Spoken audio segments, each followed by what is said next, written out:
অনেক দিন আগে এক শান্ত সুন্দর জঙ্গলে থাকত এক খুবই দ্রুত খরগোশ চঞ্চল। সে এত দ্রুত দৌড়াতো যে কেউ তার কাছে টিকতেই পারত না। সে সবসময় গর্ব করে বলতো, আমার মতো দ্রুত কেউ নেই। একই জঙ্গলে থাকত ছোট্ট একটা ইঁদুর মন্টু। ছোট হলেও সে ছিল খুব বুদ্ধিমান আর পরিশ্রমী। একদিন সে চঞ্চলকে বলল, চঞ্চল ভাই, আমরা কি বন্ধু হতে পারি?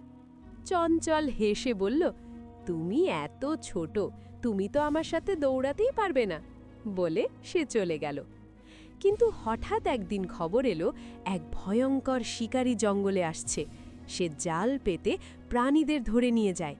সবাই ভয়ে কাঁপছে। এখন কি হবে? পরের দিন সকালে চঞ্চল দেখতে পেল সামনে অনেক মিষ্টি গাজর পড়ে আছে। এত গাজর! সে ভাবল, আজ তো মজা হয়ে যাবে। ঠিক তখনই মন্টু চিৎকার করে বলল, থামো, এটা ফাঁদ হতে পারে।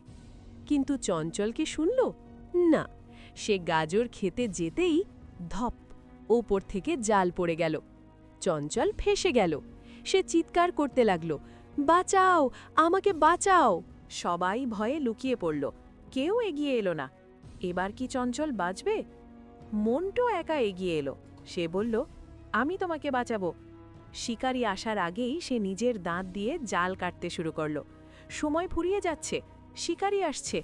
অবশেষে জাল ছিঁড়ে গেল আর তারা দৌড়ে পালালো। কিন্তু এখানেই শেষ নয়। সন্ধ্যায় হঠাৎ জঙ্গলে আগুন লেগে গেল। আগুন চারদিকে ছড়িয়ে পড়ছে। ছোট প্রাণীরা আটকে যাচ্ছে। এবার চঞ্চল কি করবে? একা পালাবে নাকি সবাইকে বাঁচাবে? চঞ্চল চিৎকার করে বলল, সবাই আমার পেছনে আসো, আমি পথ দেখাবো। সে নিজের জীবনের ঝুঁকি নিয়ে সবাইকে বের করে আনতে লাগল। মন্টুও সবাইকে লাইন করে নদীর দিকে নিয়ে গেল। শেষ মুহূর্তে তারা নদী পার হয়ে বেঁচে গেল। সবাই অবাক, আজ চঞ্চল আর মন্টু জঙ্গলের হিরো। চঞ্চল বলল, আজ আমি বুঝেছি শুধু দ্রুত হওয়া নয়, সত্যিকারের বন্ধু হওয়াই সবচেয়ে বড়।